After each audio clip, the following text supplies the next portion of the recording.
Hello and welcome to What's On. I can tell you straight off, it's rugby and a whole heap of it. So to sort through it, I've invited triple international and SKYNEXT athlete Tyla. Tyla, look, firstly, welcome. And can you tell us a little bit about SKYNEXT? Oh, thanks for having me, first of all. So SKYNEXT, it's helping support young and talented up-and-coming Kiwi athletes. So yeah, just backing us and supporting us to hopefully reach our goals, and most of that's to the Olympics, yeah. Look, it's a fairly new thing. How you finding the interaction? I'm loving it, yeah. Loving just the support SKYNEXT has given us. I'm hugely grateful for it. I saw you the other day. I know you guys came through for a tour. What was it like standing next to someone like Jack O'Gill? Because you and I are not the biggest of people in the world, and he's massive, eh? Oh, he is a giant. I felt extremely small next to him. Now, Tyla, I've been doing a little bit of research about you, reading about you and your family. I was going to ask you, look, is sport something that's in the family? But I feel like going the other way and going, is there anyone in your family who's not sporty? Like reading your bio, you've got dads, uncles, aunties, everyone that's been involved in sport in some way, shape or form. Yeah, huge sporting family. My sister and my brother both play sport, both represented Auckland in touch. My sister's also played for age grade New Zealand in touch, and then my mum and auntie both represented New Zealand at the open levels in touch, and then yeah, my dad in rugby with the Māoris, so huge sporting family. Unbelievable. Now, okay, I know you've played touch, tag and sevens for New Zealand. So what's next for you? Is there anything that any sort of dreams, goals, aspirations you want to get to? It'll be the Olympics. That's my overall goal, and that'll be for sevens. So really just focusing on sevens at the moment, and yeah, putting in all the hard work to try and get there. Yeah, and how is all the prep sort of going for that? It's going pretty good. We're on break now after our competing in the last tournament in Amsterdam, so get a bit of a break before we start everything up again in July. I like the way you say that. Amsterdam says it very, very casually, like it's no big deal. Back-to-back champions, so that must have been pretty exciting. It was, yeah. It definitely was exciting. Wasn't easy though. Australia really gave it to us in the final, and yeah, just the hard work, all our skills put in, really paid off. All right, well, seeing as we have Tyla on board, let's celebrate women's rugby and have a look at the Black Ferns outing against Australia last weekend. So New Zealand taking it out 38-3 over Australia. Tyla, look, it's just fantastic having international women's rugby here at home. It's amazing, yeah. It's an awesome opportunity for the girls to play in front of their families and the home crowd, so I think the girls love it. Okay, the other thing I loved was the defensive effort, okay? Anytime you can hold Australia tryless is great, and in particular we've got a moment where they held Australia up over the line, which I think was just absolutely superb. Yeah, in sevens we really pride ourselves on defence, and I'm sure the 15s girls feel the exact same way. It's like our home, we don't want anyone crossing it. So yeah, defence is a biggie, and they did an awesome job holding Australia out. What's some of the calls that would be going on here, because you're obviously trying to prevent Australia from doing anything that they possibly can to get across that line. Is it just a call to arms, or...? Yeah, just lots of comms between the girls, just really keeping tight around the ruck area, making sure no one comes through there, and if they're going to score, make them go out wide. It must be a huge sense of pride when you roll someone over like that so they can't actually score, though. Oh yeah, she would have been feeling pretty ecstatic holding her up there. Yeah, very, very cool. The other thing that Kaltanana alluded to in the commentary while I was watching the game was he was talking about perhaps an influence of the sevens was the big passing, from our side to try and stretch the Australian defence.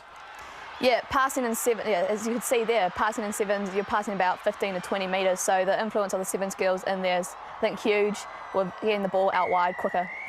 Now, I know there's a lot of sevens players that are in this 15 side. Is that maybe an aspiration for you one day to play the 15s version of the game, or are you happy with sevens, or where do you sort of sit? Yeah, one day I would love to play 15s, but at the moment I'm just purely focusing on sevens.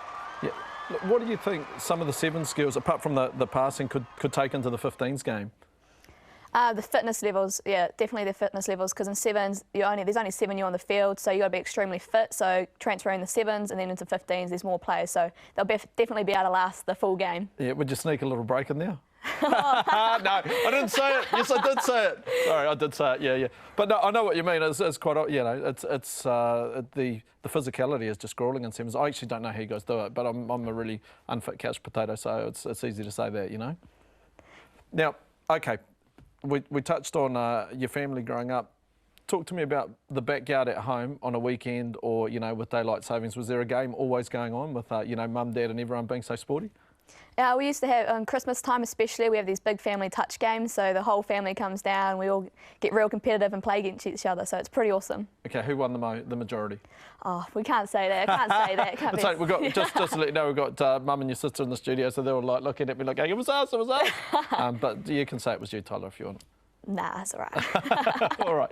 So New Zealand with the first up win against Samoa in the Junior World Cup. Very, very exciting to have the Junior World Cup not only at home, but you went to the opening game, Tyla. So what did you think? What was it like being there? It was pretty awesome. The crowd was really good too. There was lots of people there supporting both teams, so it was amazing atmosphere there. Look, we do our absolute best on television, but I think when you see the Huckers live and they're happening right in front of you, they're so powerful, aren't they? Yeah, the Huckers are just amazing. It's just awesome just to watch, and the atmosphere that just comes off the field is just awesome, amazing. When you go to a game like that, do you sort of watch it as a player, where you're looking at things going, oh, I could try that? Could, you know, like from an analytical sense, or you're just sitting back as a fan and just enjoying it and taking the atmosphere and everything? Yeah, trying just to sit back as a fan and just watch the boys play and hopefully, get the best results they can. OK, now a little birdie told me that you used to run out for the Warriors as a ball kid. True or false? It is true, yes. Yeah. I was a ball girl for the Warriors. OK, so how come you didn't sort of go down the league path, just out of curiosity? I love league, love watching league, but I thought sevens was the best sport for me. The girls are pretty big in league and a lot more front-up tackles, and they get 10 metres to really wind up at you. So, I thought I'd stick to sevens, being a bit of a smaller athlete. OK, well, no, it sounds fair. Now, OK, Maroons or Blues, which way are you?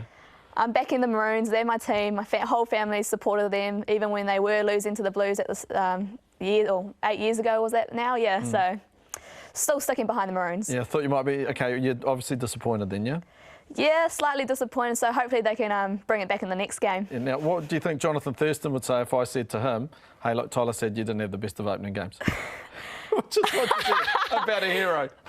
Yeah, he's an amazing player, but I think he'd know, he didn't play the best in that game, but he'll definitely look at improving. Played well in the game for the Cowboys against in his game and for his club, so he played well in that game. So hopefully he'll be able to transfer that into the next Origin match. So Tony, how do you think the Aussies are going to go against France? Well, Tyla, there's a wonderful unpredictability about the French. They're in a similar situation to the English as well, because they had their club final, and we've really got to sort that whole business out of what's happening in June. But so they'll be below full strength. But we know what the French are like. I think there's a lot of form in that Australian team at the moment, with the Waratahs going well. The Brumbies have had a pretty good season. The Force going well. And I think collectively, they'll be looking to make a good start to the year. I can't see the French beating Australia in any of the test matches, but gosh, they're a bit more unpredictable than most of the other teams in world rugby. So that's always a fascinating thing. I'll be looking forward to seeing that one. Yeah, thanks very much, TJ. Nice, Tyla. She's been here 5 minutes. TJ's already stolen my job.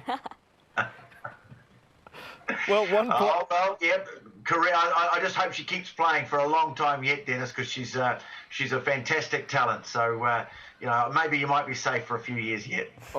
Yeah, fair enough, as you would. Tyla, I'd love to talk to you about, I know you went to Linfield College not so long ago, because you're only 19, but look, can I talk to you a little bit about Vanya Lavia and her influence on you playing your chosen sport?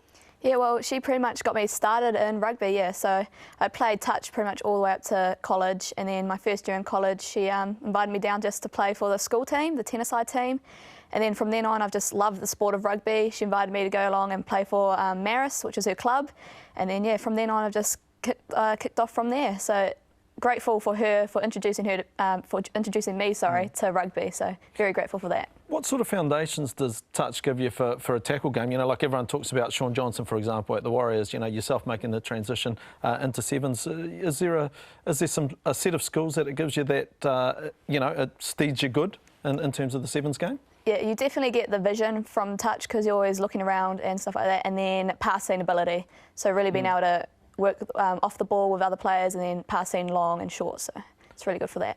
OK, you mentioned you're on break. What's in the short term coming up for you, Tyla? So break now all of June, but still be training, of course. Won't just sit back and relax.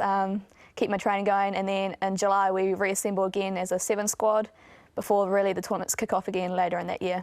You touched on the fitness. Like, how fit do you have to be? Like, talk us through what a typical sort of week of training would be for you. Monday to Friday training 2 times a day. So in the morning usually it'll be gym. So we all us Auckland-based girls train together.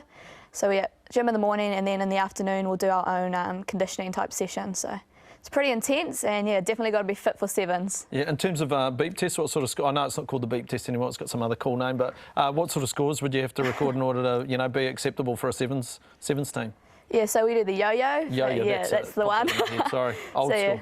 We've got the yo-yo, probably above 18 would have to be it, yeah. Wow, okay, that's real. Okay, and outside of sport, what are you up to?